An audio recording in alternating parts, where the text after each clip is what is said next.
Thank you PJ. നമസ്കാരം. Online വാർത്തകളിലേക്ക് സ്വാഗതം. ഇന്ന് 2024 ഓഗസ്റ്റ് 25 ഞായർ. ഇപ്പോൾ സമയം 8 മണി കഴിഞ്ഞ് 51 മിനിറ്റ്. വാർത്തകൾ വായിക്കുന്നത് ഷമീന, തിരുവനന്തപുരത്ത് നിന്നും. വാർത്തകളിലേക്ക്. ഹേമ കമ്മിറ്റി റിപ്പോർട്ടിനും ചലച്ചിത്ര അക്കാദമി ചെയർമാൻ രഞ്ജിത്തിനെതിരായ ബംഗാളി നടി ശ്രീലേഖ മിത്രയുടെ തുടർന്നു പറച്ചിലിനും പിന്നാലെ കൂടുതൽ നടിമാർ പീഡന ആരോപണങ്ങളുമായി രംഗത്തെത്തുന്നു. യുവനടി രേവതി സമ്പത്ത് അമ്മ ജനറൽ സെക്രട്ടറിയും നടനുമായ സിദ്ദീഖിനെതിരെ ഗുരുതര ആരോപണങ്ങൾ ഉയർത്തിയാണ് രംഗത്തെത്തിയിരിക്കുന്നത്. സിദ്ദീഖ് തന്നെ മുറിയിൽ പൂട്ടിയിട്ട് ശാരീരികമായി ഉപദ്രവിച്ചെന്നും ചെറിയ പ്രായത്തിലാണ് ദുരനുഭവം ഉണ്ടായതെന്നും രേവതി സമ്പത്ത് പറഞ്ഞു. ഹേമ കമ്മിറ്റി റിപ്പോർട്ട് വന്നപ്പോൾ അദ്ദേഹം കാര്യമായി സംസാരിക്കുന്നത് കേട്ടുവെന്നും സ്വയം കണ്ണാടിയിൽ നോക്കിയാൽ അദ്ദേഹത്തിന് ഒരു ക്രിമിനലിനെ കാണാമെന്നും അയാൾ ഒരു ക്രിമിനലാണെന്നും പറയുന്നതെല്ലാം പച്ചക്കള്ളമാണെന്നും രേവതി പറഞ്ഞു. ജൂനിയർ ആർട്ടിസ്റ്റുകളായ ജുബിത ആൻഡിയും സോണിയ മൽഹാറും തങ്ങൾക്കുണ്ടായ ദുരനുഭവങ്ങൾ പങ്കുവച്ചും രംഗത്തെത്തിയിട്ടുണ്ട്. ഇന്ന് മലയാള സിനിമയിൽ നടക്കുന്ന എല്ലാ വെളിപ്പെടുത്തലുകൾക്കും നിമിത്തമായത് ആ നടിയുടെ ഒറ്റയാൾ പോരാട്ടമാണെന്നാണ് സംവിധായകയും നടിയുമായ ഗീതു മോഹൻദാസ്. നമ്മൾ ഒരിക്കലും മറക്കരുത്, ഇതിനെല്ലാം തുടക്കമിട്ടത് ഒരു സ്ത്രീ പോരാടാനുറച്ചതോടെയാണ് എന്നാണ് ഗീതു ഫേസ്ബുക്കിൽ കുറിച്ചത്. കൊച്ചിയിൽ നടി കാറിൽ ആക്രമിക്കപ്പെട്ടതിന് പിന്നാലെ നൽകിയ പരാതിയുടെ അടിസ്ഥാനത്തിലാണ് സംസ്ഥാന സർക്കാർ ജസ്റ്റിസ് ഹേമ കമ്മീഷനെ നിയോഗിച്ചത് എന്ന ഓർമ്മപ്പെടുത്തലാണ് ഗീതു മോഹൻദാസ് നടത്തിയത്. ബംഗാളി നടി ശ്രീലേഖ മിത്ര ഉയർത്തിയ ലൈംഗിക ആരോപണ കൊടുങ്കാറ്റിൽ അടിതെറ്റി ചലച്ചിത്ര അക്കാദമി ചെയർമാൻ രഞ്ജിത്ത് രാജിവെക്കുമെന്ന് സൂചന. CPI അടക്കമുള്ള ഇടതു കേന്ദ്രങ്ങളിൽ നിന്നുൾപ്പെടെ രാജിക്കായി സമ്മർദ്ദം ഉയർന്നതോടെയാണ് രഞ്ജിത്തിന്റെ രാജി അനിവാര്യമായത്. ഇന്ന് രാവിലെയോടെ രഞ്ജിത്തിന്റെ രാജി പ്രഖ്യാപനം ഉണ്ടാകുമെന്നാണ് വ്യക്തമാകുന്നത്. അമ്മ ജനറൽ സെക്രട്ടറിയും പ്രശസ്ത നടനുമായ സിദ്ദീഖിനെതിരായ നടി രേവതി സമ്പത്തിന്റെ ആരോപണങ്ങളിൽ പോലീസ് കേസെടുത്തേക്കുമെന്ന് സൂചന. സിനിമ മോഹിച്ചെത്തിയ യുവനടിയെ ചെറുപ്രായത്തിൽ പീഡിപ്പിച്ചെന്ന ആരോപണം അതീവ ഗുരുതരമാണെന്ന വിലയിരുത്തലിലാണ് കേസെടുക്കുമെന്ന സൂചനകൾ പുറത്തുവന്നത്. ചലച്ചിത്ര അക്കാദമി ചെയർമാൻ രഞ്ജിത്തിനെതിരായ പരാതി അന്വേഷിക്കട്ടെ എന്ന് നടൻ മുകേഷ്. ആരോപണങ്ങൾ ഉയരുമ്പോൾ രാജിവെച്ചാൽ രാഷ്ട്രീയത്തിൽ ആരെങ്കിലും സ്ഥാനത്തിരിക്കുമോ എന്നും മുകേഷ് ചോദിച്ചു. രാജിവെക്കണോ എന്നത് അവരുടെ ആത്മവിശ്വാസവും അവരുടെ മനസാക്ഷിയുമാണെന്നും അദ്ദേഹം കൂട്ടിച്ചേർത്തു. അതേസമയം സിനിമയിൽ പവർ ഗ്രൂപ്പ് നിലനിൽക്കില്ലെന്നും ആരെയും ഇല്ലാതാക്കാൻ കഴിയില്ലെന്നും മുകേഷ് പറഞ്ഞു. ചലച്ചിത്ര അക്കാദമി ചെയർമാൻ സ്ഥാനത്തിരുന്ന ബംഗാളി നടി ശ്രീലേഖ മിത്ര നടത്തിയ ആരോപണത്തെ നേരിടുന്നത് ശരിയല്ലെന്നും രഞ്ജിത്ത് രാജിവെച്ച് ആരോപണത്തെ നേരിടണമെന്നും സംവിധായകൻ ഭദ്രൻ അഭിപ്രായപ്പെട്ടു. മന്ത്രി സജി ചെറിയാൻ അനാവശ്യമായി രഞ്ജിത്തിനെ സംരക്ഷിക്കുമെന്ന തോന്നലുണ്ടാകുമെന്നും ഭദ്രൻ ചൂണ്ടിക്കാട്ടി. ഹേമ കമ്മിറ്റി റിപ്പോർട്ടിന്മേൽ താരസംഘടനയായ അമ്മ ശക്തമായ നിലപാടെടുക്കണമെന്ന് നടി ഉർവശി. എക്സിക്യൂട്ടീവ് കമ്മിറ്റി ഉടൻ വിളിക്കണം. നിലപാട് വെച്ച് നീട്ടാൻ പറ്റില്ലെന്നും പഠിച്ചത് മതിയെന്നും ഉർവശി വ്യക്തമാക്കി. താൻ സ്ത്രീകൾക്കൊപ്പം ഉണ്ടാകുമെന്നും അവർ പറഞ്ഞു. സ്ത്രീകൾ തങ്ങളുടെ മാനവും ലജ്ജയും എല്ലാം മാറ്റിവെച്ച് കമ്മീഷന് മുമ്പാകെ വന്ന് തുറന്നു പറഞ്ഞ കാര്യങ്ങളാണെന്നും അതിൽ നടപടി വേണമെന്നും ഉർവശി ആവശ്യപ്പെട്ടു. ചലച്ചിത്ര അക്കാദമി ചെയർമാൻ രഞ്ജിത്തിനെതിരെ ബംഗാളി നടി ശ്രീലേഖ മിത്ര ഉയർത്തിയ ആരോപണങ്ങളിൽ അന്വേഷണം നടത്തില്ലെന്ന് ആരും പറഞ്ഞിട്ടില്ലെന്ന് മന്ത്രി വി ശിവൻകുട്ടി. തൊഴിൽ പ്രശ്നം ശ്രദ്ധയിൽപ്പെടുത്തിയാൽ പരിശോധിക്കുമെന്നും എന്നാൽ തൊഴിൽ ലംഘനമുണ്ടായെന്ന് വെറുതെ പറഞ്ഞാൽ പോരെന്നും മന്ത്രി പറഞ്ഞു.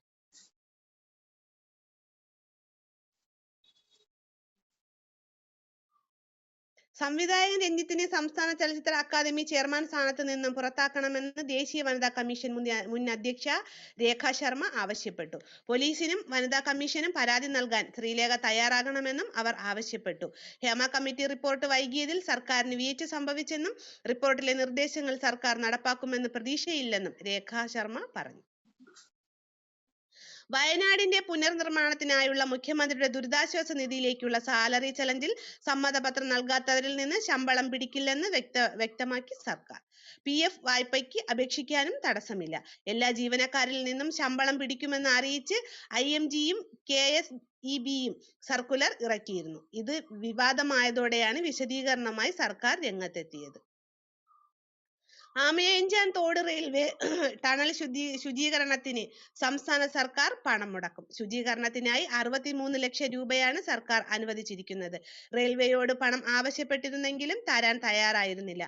തോട്ടിൽ മാലിന്യം നിക്ഷേപിക്കുന്നവർക്കെതിരെ നടപടി തുടങ്ങിയെന്നും നഗരസഭ ഹൈക്കോടതിയെ അറിയിച്ചിരുന്നു.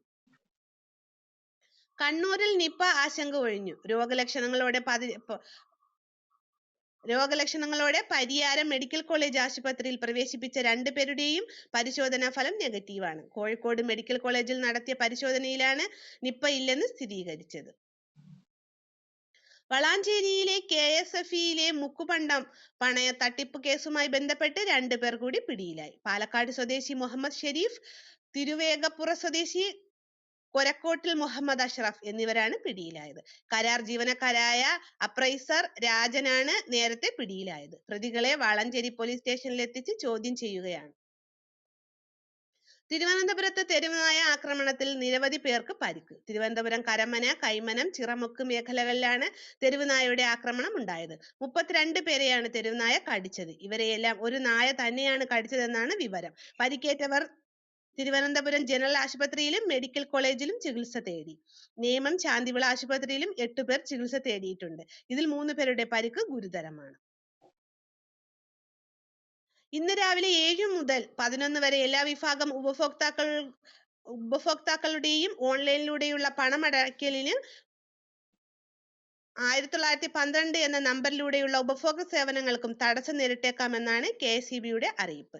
വൈദ്യുതി സംബന്ധമായ പരാതികൾ പരിഹരിക്കാനായി അതത് സെക്ഷൻ ഓഫീസുകളിൽ ബന്ധപ്പെടാവുന്നതാണെന്നും KSEB അറിയിച്ചു. സംസ്ഥാനത്ത് മഴ ശക്തമായി തുടരുമെന്ന് കാലാവസ്ഥാ വകുപ്പിന്റെ മുന്നറിയിപ്പ്. നാളെ വീണ്ടും തീവ്ര ന്യൂനമർദ്ദം രൂപപ്പെടുന്ന പശ്ചാത്തലത്തിലാണ് മഴ ശക്തമായി തുടരുന്നതെന്ന് വ്യക്തമാകുന്നത്. ഒറ്റപ്പെട്ട സ്ഥലങ്ങളിൽ ഓഗസ്റ്റ് 28 വരെയുള്ള തീയതികളിൽ ശക്തമായ മഴയ്ക്ക് സാധ്യതയെന്നും കേന്ദ്ര കാലാവസ്ഥാ വകുപ്പ് അറിയിച്ചിട്ടുണ്ട്. കണ്ണൂർ, കാസർഗോഡ് ജില്ലകളിലാണ് ഇന്ന് യെല്ലോ അലർട്ട് ജാഗ്രതയുള്ളത്. ഹരിയാന നിയമസഭാ തെരഞ്ഞെടുപ്പ് മാറ്റിവെക്കണമെന്ന ആവശ്യവുമായി സംസ്ഥാന തെരഞ്ഞെടുപ്പ് കമ്മീഷനെ സമീപിച്ച് സംസ്ഥാന BJP. അതേസമയം തെരഞ്ഞെടുപ്പിന് മുന്നേ തന്നെ BJP ഭയപ്പാടിലായെന്ന വിമർശനവുമായി കോൺഗ്രസ് രംഗത്തെത്തി. ഒക്ടോബർ 1-ാം തീയതിക്ക് മുൻപും പിൻപും അവധി ദിവസങ്ങൾ വരുന്നുണ്ടെന്നും ഇത് പോളിംഗ് ശതമാനത്തെ ബാധിച്ചേക്കുമെന്നും ചൂണ്ടിക്കാണിച്ചാണ് BJPയുടെ ഹരിയാന ഘടകം അധ്യക്ഷൻ സംസ്ഥാന തെരഞ്ഞെടുപ്പ് കമ്മീഷനെ സമീപിച്ചത്. കേന്ദ്ര സർക്കാർ ജീവനക്കാർക്കായി പുതിയ പെൻഷൻ പദ്ധതി പ്രഖ്യാപിച്ച് കേന്ദ്ര സർക്കാർ. UPS എന്ന പേരിൽ എല്ലാ ജീവനക്കാർക്കും മിനിമം പെൻഷൻ ഉറപ്പു നൽകുന്നതാണ് പുതിയ പദ്ധതി. ജീവനക്കാർ 10% വിഹിതം നൽകണമെന്ന വ്യവസ്ഥ തുടരും. സർക്കാർ അടയ്ക്കുന്ന വിഹിതം 14-ൽ നിന്ന് 18.5% ആയി ഉയർത്താനും കേന്ദ്ര മന്ത്രിസഭ തീരുമാനിച്ചു. 23 ലക്ഷത്തോളം കേന്ദ്ര സർക്കാർ ജീവനക്കാർക്ക് പദ്ധതി പ്രയോജനപ്പെടുമെന്നും 2025 ഏപ്രിൽ 1 മുതൽ UPS നിലവിൽ വരുമെന്നും കേന്ദ്രമന്ത്രി അശ്വിനി വൈഷ്ണവ് പറഞ്ഞു. ആർജിക്കർ ആശുപത്രിയിൽ വനിതാ ഡോക്ടറെ ബലാത്സംഗം ചെയ്ത് കൊലപ്പെടുത്തിയ സംഭവത്തിൽ താൻ നിരപരാധിയാണെന്ന് അറസ്റ്റിലായ പ്രതി സഞ്ജയ് റോയ്. കുറ്റമൊന്നും ചെയ്യാത്ത തന്റെ മേൽ കുറ്റകൃത്യം അടിച്ചേൽപ്പിക്കുകയാണെന്നും നുണപരിശോധനയിലൂടെ ഇക്കാര്യം തെളിയുമെന്നും നുണപരിശോധനയ്ക്ക് എന്തുകൊണ്ടാണ് സമ്മതം നൽകുന്നതെന്ന കോടതിയുടെ ചോദ്യത്തിന് മറുപടി പറയവേ ഇയാൾ പറഞ്ഞു. കൊൽക്കത്തയിലെ ആർജിക്കർ മെഡിക്കൽ കോളേജിലെ സാമ്പത്തിക ക്രമക്കേടുകളെക്കുറിച്ചുള്ള അന്വേഷണം CBI ഏറ്റെടുത്തു. ഡോക്ടർ കൊല്ലപ്പെടുമ്പോൾ പ്രിൻസിപ്പലായിരുന്ന സന്ദീപ് ഘോഷിന്റെ കാലത്ത് നടന്ന ക്രമക്കേടുകളാണ് CBI അന്വേഷിക്കുക. കൽക്കത്ത ഹൈക്കോടതിയുടെ നിർദ്ദേശപ്രകാരമാണ് അന്വേഷണം പ്രത്യേക അന്വേഷണ സംഘത്തിൽ നിന്ന് CBI ഏറ്റെടുത്തത്. പടിഞ്ഞാറൻ ജർമ്മനിയിലെ സൂലിങ്ങൽ നഗരത്തിൽ ലൈവ് ബാൻഡ് സംഗീത പരിപാടിക്കിടെ 3 പേരെ കുത്തിക്കൊലപ്പെടുത്തുകയും 8 പേരെ കുത്തി പരിക്കേൽപ്പിക്കുകയും ചെയ്ത സംഭവത്തിൽ ഉത്തരവാദിത്തം ഏറ്റെടുത്ത് ഭീകര സംഘടനയായ ഇസ്ലാമിക് സ്റ്റേറ്റ്. വെള്ളിയാഴ്ച രാത്രി 9:40-ന് സൂലിങ്ങൽ നഗരത്തിന്റെ 650-ാം വാർഷികാഘോഷത്തിനിടയിലാണ് അക്രമി ആൾക്കൂട്ടത്തിൽ കണ്ണിൽ കണ്ടവരെയെല്ലാം കുത്തി വീഴ്ത്തിയത്. മിക്കവരുടെയും കഴുത്തിലാണ് കുത്തേറ്റതെന്ന് പോലീസ് പറഞ്ഞു. പരിക്കേറ്റ 8 പേരിൽ 5 പേരുടെ നില ഗുരുതരമാണ്. ഇതോടുകൂടി എന്റെ വാർത്താ വായന ഇവിടെ പൂർണ്ണമാവുകയാണ്. എന്റെ വാർത്താ വായന കേട്ടിരുന്ന എന്റെ എല്ലാ പ്രിയപ്പെട്ടവർക്കും നന്മ നിറഞ്ഞ നല്ലൊരു ദിനം ആശംസിച്ചുകൊണ്ട് ഇന്നത്തെ സൺഡേ ഹാപ്പി സൺഡേ ആയിരിക്കട്ടെ എന്ന് ആശംസിച്ചുകൊണ്ട് over to PJ ji. Good morning, എല്ലാവർക്കും സുപ്രഭാതം. ഇന്നത്തെ ചില തിരഞ്ഞെടുത്ത സാമ്പത്തിക വാണിജ്യ വാർത്തകൾ അവതരിപ്പിക്കുകയാണ്. ആദ്യമായി എക്കണോമിക് ടൈംസിൽ നിന്നും തന്നെ പതിവ് പോലെ ആരംഭിക്കാം. നമ്മൾ തിരഞ്ഞെടുത്ത 10 വാർത്തകളാണ് അവതരിപ്പിക്കുന്നത്. Economic times, financial express, mint, business line, business standard എന്നീ പത്രങ്ങളിലുള്ള ഈ 2 വാർത്തകൾ വീതം. ആദ്യത്തെ വാർത്ത എക്കണോമിക് ടൈംസിൽ നിന്നും. Rising claims pose challenge for health insurance sector in India, Jefferies. Report by Jefferies suggests that the health insurance sector in India may face challenges due to the rising claims and increased competition particularly in the retail sector.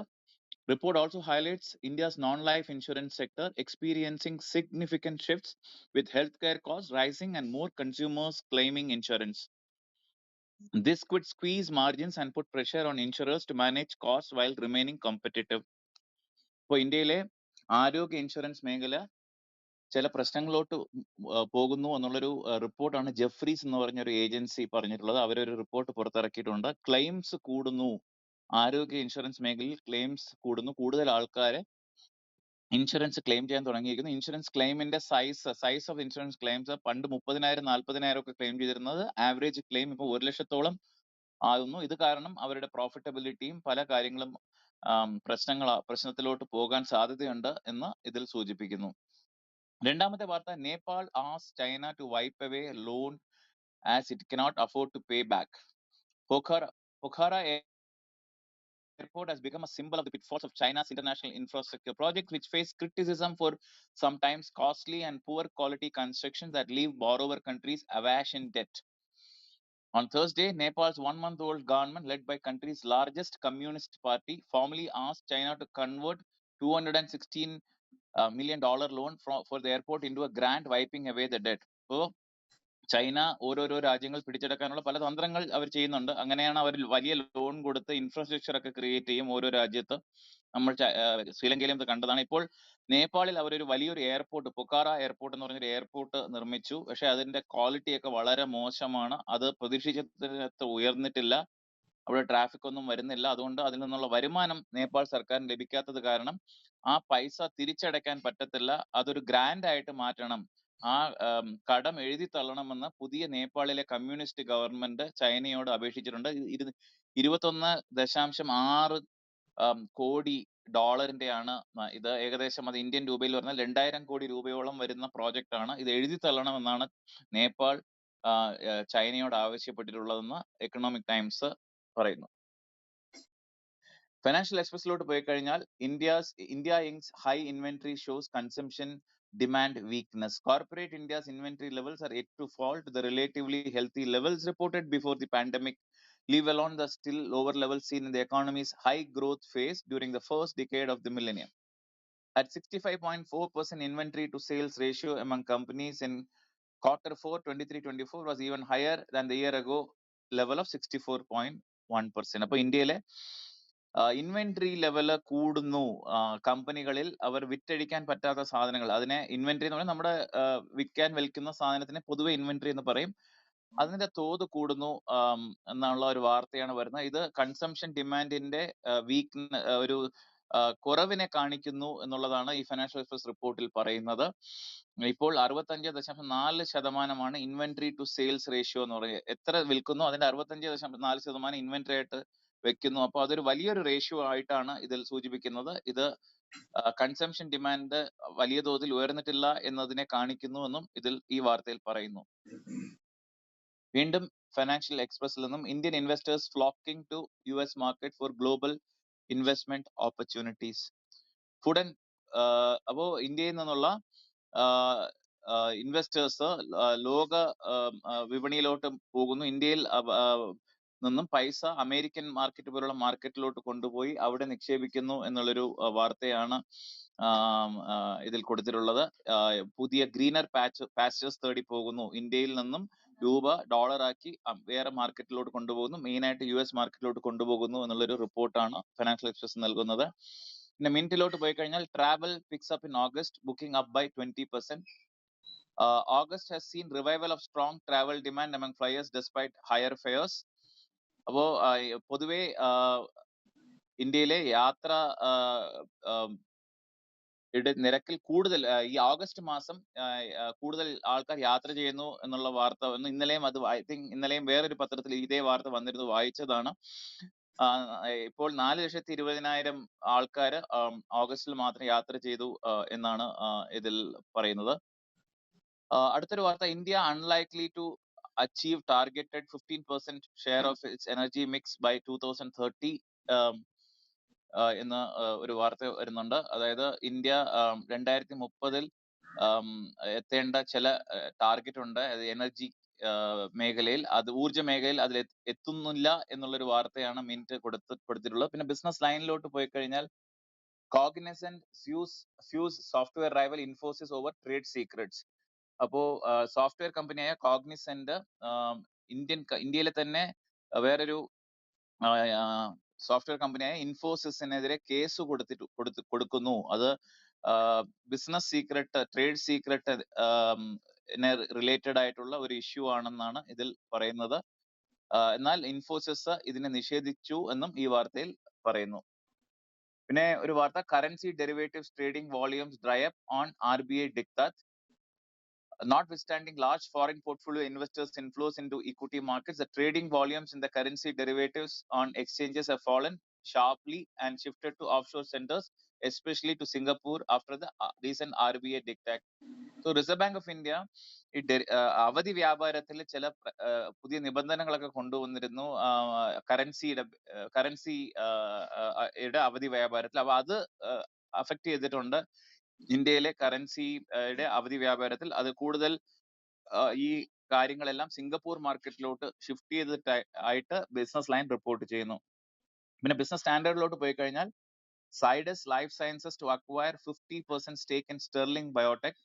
Zydus Life Sciences, through its wholly owned subsidiary, has entered into a strategic partnership with Perfect Day International, a Temasek portfolio company, which will result in the latter selling its 50% stake in Sterling Biotech. അപ്പോൾ Zydus life science എന്ന് പറഞ്ഞാൽ ഇന്ത്യയിലെ ഒരു pharma കമ്പനിയാണ്. അവര് sterling biotech എന്നുള്ള കമ്പനിയിലെ 50% ഓഹരികൾ മേടിക്കുന്നു, പുതിയ ബിസിനസ്സുകളിലോട്ട് മാറുന്നു എന്നുള്ള ഒരു വാർത്ത ബിസിനസ് സ്റ്റാൻഡേർഡ് കൊടുക്കുന്നു. പിന്നെ 10ാമത്തെയും അവസാനത്തെയും വാർത്ത, 400 million more women required in workforce to contribute $14 trillion to Indian economy. India requires an additional 400 million women in the workforce to contribute $14 trillion to the economy, which would necessitate nearly doubling the current female labor participation rate from 37% to 70% by 2047, according to a new report. ഇപ്പോൾ ഇന്ത്യയുടെ സമ്പദ്ഘടന നല്ല തോതിൽ മുന്നേറണമെങ്കിൽ മഹിളകൾ labour ഫോഴ്സിൽ കൂടുതൽ വരണം, അവർ കൂടുതൽ ജോലിക്കൊക്കെ മുന്നോട്ട് വരണം എന്നുള്ള ഒരു റിപ്പോർട്ടാണ് വരുന്നത്. ഇപ്പോൾ female labour force participation rate ഇന്ത്യയിൽ 37%. അതിൽ 70%-ഓളമെങ്കിലും 2047 ആകുമ്പോൾ ഇന്ത്യ എത്തിച്ചാൽ മാത്രമേ ഇന്ത്യക്ക് 30 ട്രില്യൺ എക്കോണമിയൊക്കെ ആകാനുള്ള സാധ്യതയുള്ളൂ. അതുപോലെ തന്നെ ഈ വിമൻ വർക്ക് ഫോഴ്സിൽ വന്നു കഴിഞ്ഞാൽ 70% ആയി കഴിഞ്ഞാൽ അവർ തന്നെ ഒരു $14 ട്രില്യൺ ഇന്ത്യൻ സമ്പദ്ഘടനയോട്ട് കോൺട്രിബ്യൂട്ട് ചെയ്യാനുള്ള കപ്പാസിറ്റി അതിൽ അവർക്കുണ്ടെന്നും ഈ റിപ്പോർട്ടിൽ പറയുന്നു. ഇന്നലെ ഓഹരി വിപണി അവധിയായിരുന്നു. സോ അതുകൊണ്ട് ഓഹരി വിപണിയെ കുറിച്ച് ഒന്നും പറയാനില്ല. പിന്നെ ഇന്നത്തെ ഒരു ടേം എന്ന് പറഞ്ഞാൽ മോണോപ്പൊളി എന്നൊരു എക്കണോമിക് ടേം ആണ് ഞാൻ പറയുന്നത്. മോണോപ്പൊളി എന്ന് പറഞ്ഞാൽ എല്ലാവർക്കും അറിയാവുന്നതാണ്. മോണോപ്പൊളി എന്ന് പറഞ്ഞാൽ ഒരു സ്ഥാപനം മാത്രം ഒരു മാർക്കറ്റിനെ കീഴടക്കി വെച്ചിരിക്കുന്നതിനെയാണ് മോണോപ്പൊളി എന്ന് പറയുന്നത്. അപ്പോൾ ഇത് പല മേഖലകളിലും നമുക്കിത് കാണാൻ പറ്റും. എന്നാൽ മോസ്റ്റ്ലി ഇപ്പോൾ നമ്മൾ കാണുന്നത് സർക്കാർ മേഖലയിൽ മാത്രമാണ് മോണോപ്പൊളി നമ്മൾ കാണുന്നത്. അതിൽ പ്രൈം എക്സാമ്പിൾ ഓഫ് മോണോപ്പൊളി ഇന്ത്യയിൽ നോക്കിക്കഴിഞ്ഞാൽ റെയിൽവേസ് ആണ്. അപ്പോൾ റെയിൽവേസ് വേറെ ആ മേഖലയിൽ ഇന്ത്യൻ റെയിൽവേസിന് മാത്രമേ വർക്ക് ചെയ്യാൻ പറ്റത്തുള്ളൂ, വേറൊരു കമ്പനിക്കും വർക്ക് ചെയ്യാൻ പറ്റത്തില്ല. അപ്പോൾ അവർ ഡിസൈഡ് ചെയ്യുന്നതായിരിക്കും അതിന്റെ പ്രൈസിങ്ങും സർവീസ് ലെവലും എല്ലാം ഉള്ളത്. അപ്പോൾ ഇതിന്റെ ഒരു ബേസിക് ക്യാരക്ടറിസ്റ്റിക്സ് എന്ന് പറഞ്ഞാൽ only one single seller, no close substitutes. ഇതിന് നമുക്ക് വേറൊരു സബ്സ്റ്റിറ്റ്യൂട്ട് പ്രോഡക്റ്റ് ഇല്ലാത്ത ഒരു പ്രോഡക്റ്റ് ആയിരിക്കും. ഇതില് ഈ പ്രോഡക്റ്റ് വിൽക്കുന്ന ആളായിരിക്കും പ്രൈസ് ഡിസൈഡ് ചെയ്യുന്നത്. അതുകൊണ്ട് ബാക്കിയുള്ളവർക്ക് ഇതിൽ പറയാനൊന്നും ഇല്ല. ഇതിന് പ്രൈമായിട്ട് എക്സാമ്പിൾ കൊടുത്തിട്ടുള്ളത് ഇലക്ട്രിസിറ്റി, വാട്ടർ എന്നൊക്കെ ബോർഡ്സ്, ഇതെല്ലാം മൊണോപ്പൊളിയാണ്, സർക്കാരിന്റെ കയ്യിലാണ് ഉള്ളത്. ചില ഫാർമസ്യൂട്ടിക്കൽ കമ്പനീസും ഉണ്ട്, പേറ്റന്റ് ഉള്ള ചില മെഡിസിൻസ് അവർ മാത്രമേ ഉണ്ടാക്കാറുള്ളൂ. അപ്പോൾ അതിനും മൊണോപ്പൊളി എന്ന് പറയാം. പിന്നെ ഇതിന് വേറെ വേരിയേഷൻസ് ഉണ്ട്, ഒളിഗോപ്പൊളി, ഡ്യൂവോപ്പൊളി, പെർഫെക്റ്റ് കോമ്പറ്റീഷൻ. ഡ്യൂവോപ്പൊളി എന്ന് പറഞ്ഞാൽ 2 പ്ലെയേഴ്സ് മാത്രം, ഒളിഗോപ്പൊളി എന്ന് പറഞ്ഞാൽ ഫ്യൂ പ്ലെയേഴ്സ്, പിന്നെ കുറച്ച് ആൾക്കാർ മാത്രം വിൽക്കുന്നത്. പിന്നെ പെർഫെക്റ്റ് കോമ്പറ്റീഷൻ എന്ന് പറഞ്ഞാൽ ആർക്ക് വേണമെങ്കിലും ആ ബിസിനസ്സിൽ എൻറ്റർ ചെയ്യാം. അപ്പോൾ ഉപഭോക്താക്കൾക്ക് ഏറ്റവും പ്രയോജനം കിട്ടുന്നത് പെർഫെക്റ്റ് കോമ്പറ്റീഷൻ ഉള്ളപ്പോഴാണ്. അപ്പോഴാണ് നല്ല സർവീസും കുറഞ്ഞ വിലയ്ക്കും സാധനങ്ങളൊക്കെ ലഭിക്കുന്നത്. ഇതൊക്കെയാണ് ഇന്നത്തെ ചില തിരഞ്ഞെടുത്ത സാമ്പത്തിക വാണിജ്യ വാർത്തകൾ. എല്ലാവർക്കും ഒരു നല്ലൊരു ഞായറാഴ്ച ആശംസിക്കുന്നു. Over to you PJ. Indian truth news paper today ദിനപത്രങ്ങളുടെ 1170 ദിവസങ്ങൾ പിന്നിടുമ്പോൾ വാർത്തകളുമായി ഷറിൻ. AMMA ജനറൽ സെക്രട്ടറി സ്ഥാനത്ത് നിന്നും സിദ്ദീഖ് രാജിവെച്ചു. കഴിഞ്ഞ ദിവസം യുവനടി സിദ്ദീഖിനെതിരെ ലൈംഗികാരോപണം ഉന്നയിച്ചിരുന്നു. ഇതിന് പിന്നിലാണ് രാജി. ഇന്ന് AMA അടിയന്തര എക്സിക്യൂട്ടീവ് യോഗം ചേരുന്നുണ്ട്. പാന്റും ഷർട്ടും മാസ്കും ധരിച്ചെത്തി വീടിന് ചുറ്റും നടന്ന ശേഷം അജ്ഞാതന്റെ നഗ്നത പ്രദർശനം. രാത്രിയിൽ നഗ്നനായെത്തി അജ്ഞാതന്റെ പരാക്രമം. കണ്ണൂർ പുതിയ തെരുവിലാണ് സംഭവം. മോഷണ ശ്രമത്തിന്റെ ഭാഗമായാണ് എന്നാണ് നാട്ടുകാരുടെ വിലയിരുത്തൽ. സംഭവത്തിൽ പോലീസ് കേസെടുത്തിട്ടുണ്ട്. CCTV കേന്ദ്രീകരിച്ചിട്ടുള്ള അന്വേഷണം പോലീസ് ഊർജിതമാക്കി.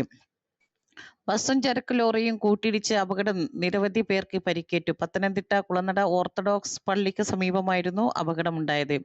എമറാൾഡ് ടൂറിസ്റ്റ് ബസ്സാണ് ലോറിയുമായി കൂട്ടിയിടിച്ചത്. ദീർഘദൂര സർവീസ് നടത്തുന്ന ബസ്സാണ് അപകടത്തിൽപ്പെട്ടത്. മാനന്തവാടിയിൽ നിന്ന് തിരുവനന്തപുരത്തേക്ക് പോവുകയായിരുന്ന ബസ് പരിക്കേറ്റവരെ സമീപത്തെ ആശുപത്രിയിൽ പ്രവേശിപ്പിച്ചിട്ടുണ്ട്.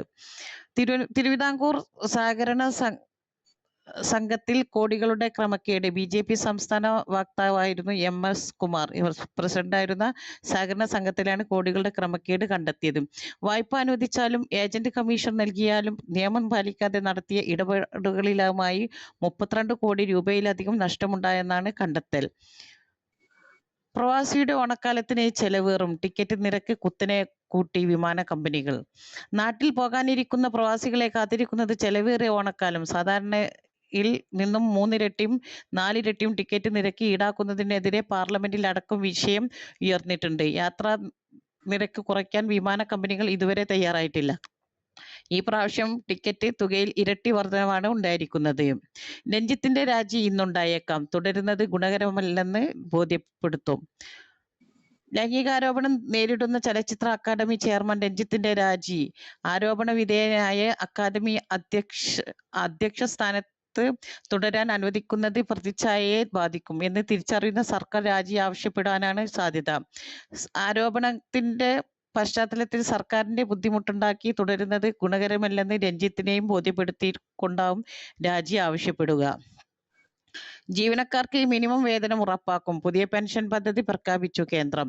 സർക്കാർ ജീവനക്കാർക്ക് ഉറപ്പായ പെൻഷൻ, കുടുംബ പെൻഷൻ, മിനിമം പെൻഷൻ എന്നിവ ലഭിക്കുന്ന ഏകീകൃത പെൻഷൻ സ്കീം എന്ന പുതിയ പെൻഷൻ പദ്ധതി കേന്ദ്രം ശനിയാഴ്ച പ്രഖ്യാപിച്ചു.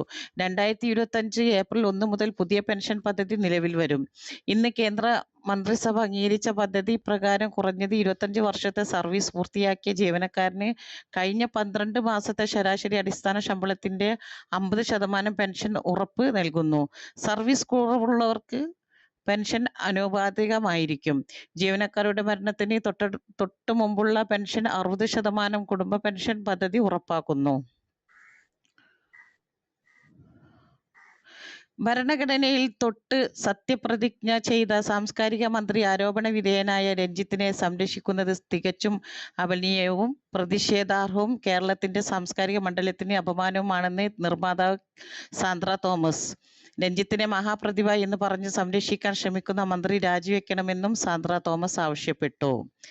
ഹേമ കമ്മിറ്റി റിപ്പോർട്ടുമായി ബന്ധപ്പെട്ട് കോടതി പറയുന്നതിന്റെ അടിസ്ഥാനത്തിലായിരിക്കും സംസ്ഥാന സർക്കാരിന്റെ തുടർ നടപടികൾ. കോടതി പറഞ്ഞാൽ FIR രജിസ്റ്റർ ചെയ്ത് അന്വേഷണം നടത്തുമെന്നാണ് സംസ്ഥാന സർക്കാരിന്റെ നിലപാട്.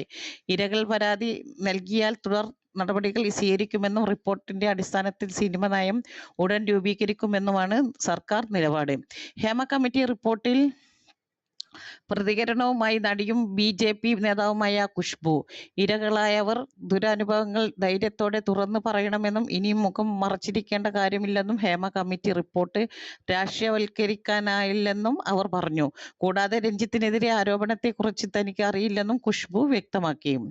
എല്ലാ കാലത്തും ഇങ്ങനെയൊക്കെ ഉണ്ടായിട്ടുണ്ടെന്ന് ഹേമ കമ്മിറ്റി റിപ്പോർട്ടുമായി ബന്ധപ്പെട്ട ചോദ്യത്തിന് നടൻ ഇന്ദ്രൻസ് കുറച്ച് എരിവും പുളിയും ഒക്കെ വേണ്ടേ എന്നായിരുന്നു നേപ്പാളിൽ താനാഹൂർ ജില്ലയിൽ തീർത്ഥാടകർ സഞ്ചരിച്ച ബസ് നദിയിലേക്ക് മറിഞ്ഞുണ്ടായ അപകടത്തിൽ മരിച്ച ഇന്ത്യക്കാരുടെ എണ്ണം 41ആയി. മഹാരാഷ്ട്ര ടൂറിസം മന്ത്രി ഗിരീഷ് മഹാരാജനാണ് വിവരം സ്ഥിരീകരിച്ചത്. അപകടത്തിൽപ്പെട്ടവരുടെ കൃത്യമായ കണക്ക് ഇനിയും വ്യക്തമല്ലെന്നും അദ്ദേഹം പറഞ്ഞു. പാകിസ്ഥാനിൽ പോലീസ് വാഹനവ്യൂഹത്തിന് നേരെ കവർച്ചാ സംഘം നടത്തിയ ആക്രമണത്തിൽ 11 പോലീസുകാർ കൊല്ലപ്പെട്ടു. 9 പേർക്ക് പരിക്ക്. യഹീം യാർ ഖാനിൽ വെച്ചാണ് തോക്കും ഗ്രാനേഡുകളുമായി ഉപയോഗിച്ച കവർച്ചാ സംഘം ആക്രമണം നടത്തിയത്. പഞ്ചാബ് പ്രവിശ്യയിലെ കിഴക്കൻ മേഖലയിലാണ് പോലീസിന് കവർച്ചാ സംഘം ആക്രമിച്ചത്.